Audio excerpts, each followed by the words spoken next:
Good morning, Jason. How are you doing today? I'm so good, Arrow. How you doing? Fantastic, and I'll tell you why that I'm upbeat, because I'm very excited about Grease, Rise of the Pink Ladies, because this has been a part of my entire life. I can take you all the way back to Rimrock Mall when this brand new movie was coming out with John Travolta in it, and now look at where it's grown. Yeah, absolutely. It was a big part of my life too. My mom is such a big fan of the movie, so it was kind of mandatory watching for me growing up. And my sister, my oldest sister, is a choreographer, theater director as well for community theater stuff, and she directed me in a class of Grease where I played Danny Zuko, and I had to wear her leather jacket because I forgot my own at home, so it was tiny on me and I looked like a fool, but I played the part. For it to be a series, this is in touch with modern day viewing. I love the idea that it's going to be a series. Yeah. It's 10 episodes. They're all an hour long. There's 30 original songs. There's one cover. There's a lot of content there. Now, let me ask you a question here, okay, Jason? Because I'll tell you, I'm a binge watcher. Do I get all 10 of them in a row, or do I get to wait? This is tough news for all the binge watchers out there. It's 2 first week, and then it's 1 a week from there. No, I'm being retrained by that, and I kind of like that because it gives me the opportunity to digest what I just saw. And if you're going to put that kind of energy into Grease, Rise of the Pink Ladies on Paramount Plus, I want to be able to say, hey, did you guys watch? Did you see? And it creates water cooler conversation everywhere. Yeah, absolutely. I think there's so many Easter eggs throughout. I also think there's something to the building excitement every week. You know, I think we saw that with The Last of Us just now, where it was like, did you see the last episode? What'd you think? Oh no, I was so sad because, you know, yada, yada, yada. I won't spoil anything, but I think there's an energy to an episode a week that adds to the culture of it. Who is Justin Trantner, and why should we be in love with him? Justin Tranter is the songwriter of the music for Grease, Rise of the Pink Ladies. Also, you'd recognize their music. Ariana Grande, Justin Bieber, Kicked by the Ocean, all these incredible songs that you have all definitely heard of Justin Tranter has written. Wow. You know, we were talking earlier here in class about the importance of Grease and the importance of the continuity of this particular program, Grease, Rise of the Pink Ladies. And that is that it's more than just generations. These are legions of true fans, and you cannot interrupt their love for Grease. Yeah, absolutely. I mean, we've already felt that in the short time doing press and stuff like that. Everyone is such a big fan of Grease, and we really just hope to do it proud. I think we did our best, and I think we did. But we hope that the people and the masses and the fans agree with us. Well, and you know, with people with the Broadway series and things, they're going to want to have this go to their stage as well. So I mean, I hope the writers are saying, okay, we've got to figure out how to turn 10 little episodes into one gigantic production on stage.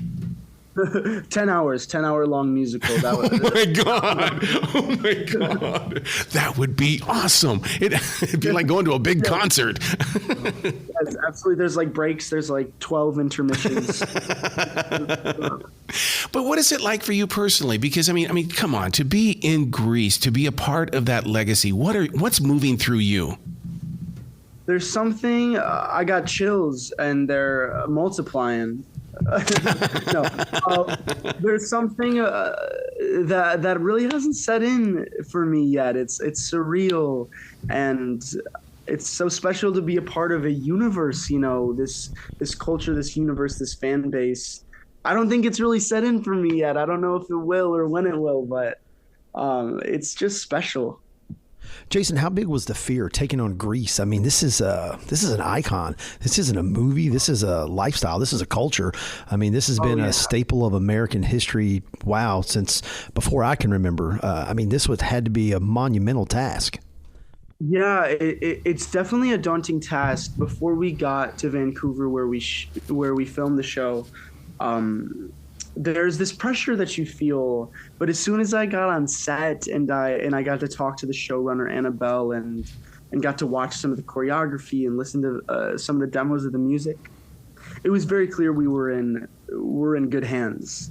These people love Grease, and they love Grease Rise of the Pink Ladies, and they have this this passion for it and this fire for it. And I just felt so safe and taken care of.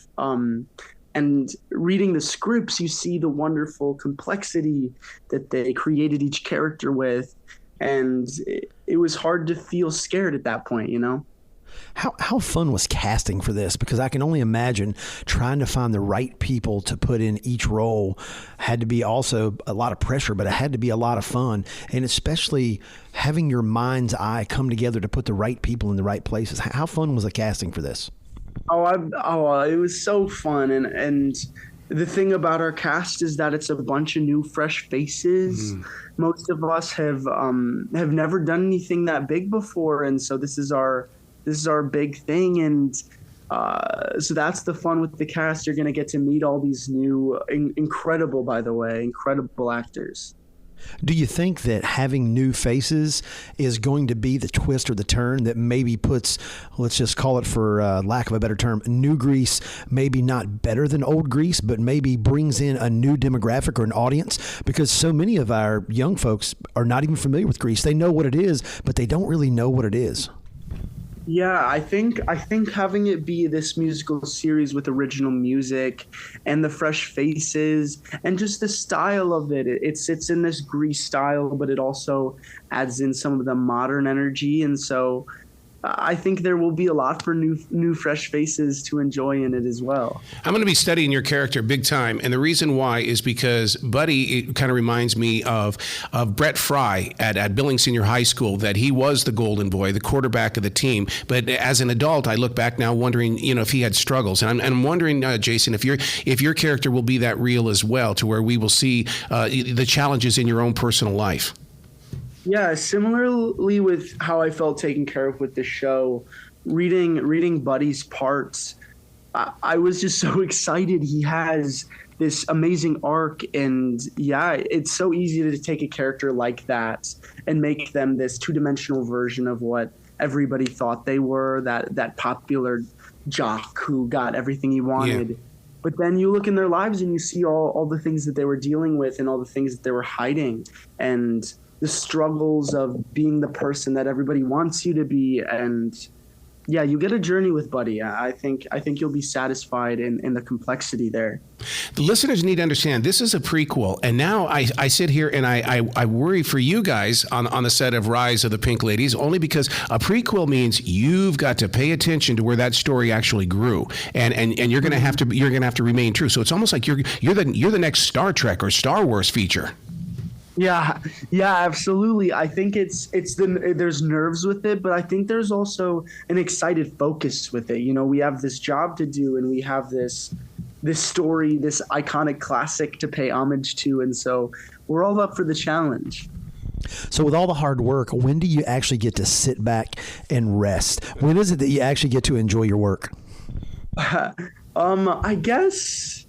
I don't know. I guess around about now, when the show starts coming out and I'm doing all this press stuff, but that's fun, and I get to see the world react to it, and however they do, it's still this wonderful thing I made that I'm excited about and that I'm proud of, and sharing with that with the world is. I don't know how it's going to be yet, but it'll be fun. That'll be for sure. You talk about with all the press stuff, which is to me is the most exciting part of doing the movies, because you're out there selling it, shaking hands, kissing babies. But one of the things that you've always brought into the conversation is that your compassion and your connection to mental health. And I want to give you that platform here as well, is that because we need people like yourself to lead us in the way of accepting, as well as being brave enough to be open to share about mental health issues. Yeah, of course. I think it's just being conscious of the world around you, of the people around you. People are going through things that you never understand. And so maybe this one person says this offhand comment here or there that makes you feel some type of way, but you never know what they're going through in their own life. I grew up with a best friend who struggled with some mental health issues. And that was really eye-opening to me. We were very young when he started going through that, and I got to watch as he didn't get the help or the time of day that he deserved. A lot of people turned away from him for a lot of different reasons, but didn't give him the time and didn't fully understand him. So it's just my hope and my goal to help people to be more understanding and loving of people. Yeah, absolutely. Well, that's the human side of you. And that, to me, is part of the reason why we go to your social media connections, because we want to have that relationship where, trust me, there was no way in heck that we were going to get to anywhere near Olivia Newton-John or John Travolta with social media back in the 1970s. And so this makes you very real, and it makes us a stronger partner with being fans of the new episodes. Yeah, absolutely. I hope to continue to flagship that fight there. Did you, in your own way, and when you found out that you were going to be a part of Grease, Rise of the Pink Ladies on Paramount Plus, did you, in your own way, wonder, are they going to put music in it? Because that was the first thing that when I heard about it, I go, is there going to be music in it? There better be music in it. Yeah, well, I knew that I had to sing for my audition, so I knew that there was going to be some type of music in it. I didn't know how much, though. There's so much music of it, and the quality is so good, and the quantity is so high. All right, just between the two of us, okay, two creative people. Did you sing out of tune at all? Was it kind of scary? Did you fall flat on something? I mean, I did a bunch of times. The beautiful part of the studio is that nobody will ever hear. You're right about that, man. Post-production's the greatest thing, isn't it? Absolutely. I cracked probably 1,000 times in that studio. See, that's the human side of you. That's why we've been following you. I mean, you do so many things with stories that we grew up reading in school, such as The Outsiders. What is that like? Yeah, I'm currently in it in La Jolla. We have a performance tonight, even in La Jolla, San Diego. That one's crazy. I knew Grease from a young age, but I knew Outsiders from an even younger age. My dad read it to me when I was a kid, and so these stories and these characters have been with me and lived in my subconscious for years and years now. And to get to tell an American classic like this nightly is special, and the show has this profound emotional impact on people. That's cool to see every night. Oh my God, we're still carrying it forward, dude. And I read it back in the 1970s, and to this day, you'll see situations in society and go, oh, that's absolutely The Outsiders right there. I know there's so many stories. I mean, even Grease in a way is has a lot of the energy of The Outsiders as well. I mean, obviously, very clearly, there's the Greasers and the Socials, but past that, it's the kind of Romeo and Juliet energy as well. Interesting that you bring that up, because I always thought as a kid that The Outsiders and Grease were the same story. And then now that you say Romeo and Juliet, I totally see that as well. Yeah. It's the two groups that need somebody to come in between them and bring them together. Yeah. So many generations have wanted to have their own personal Rydell moment. With you in high school, did you have any of those moments where it was like, wow, I could live this every single day? Oh yeah. I played basketball for 10 years. I played in high school, and that's something that I really look back fondly on. My senior year, we had a wonderful coach, Austin Scott, who came on that year, and I don't get to play competitively anymore. I play all the time, pick up and stuff like that for fun. But the moments playing basketball are something that are exclusively high school memories for me that I'll never get to live again. And so yeah, those are the kind of the picture moments.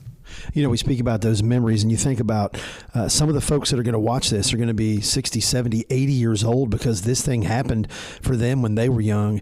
Do you sit there and just kind of revel and think, or maybe even begin to think about how this is going to rekindle memories and those Rydell moments and the things that happened to these folks in high school, man, 50, 60 years ago even? Yeah. I've thought about it a little bit because my mom and her best friends loved it so much. It was something that they watched and rewatched, the original Grease. And so she's super excited to get all our friends together to watch it. But I haven't thought about, like, in terms of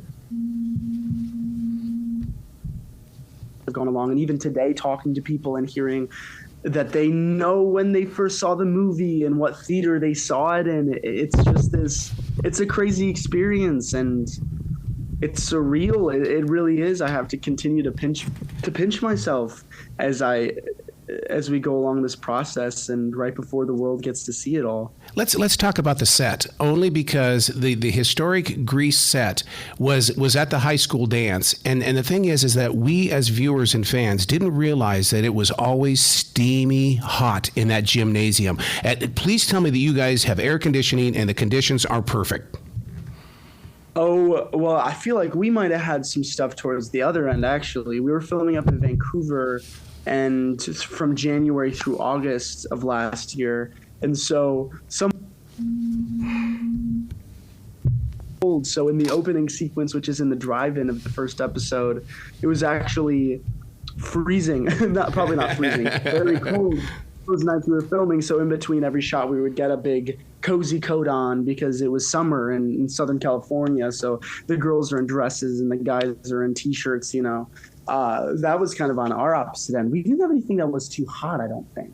Wow. We had some days that were cold, but never too hot. Wow. Well, congratulations on Grease, Rise of the Pink Ladies on Paramount Plus. I expect to talk to you many more times in the future because this is just the beginning, sir. Absolutely. Thank you so much, Arrow. Well, you be brilliant today, okay? I will try my best. All right.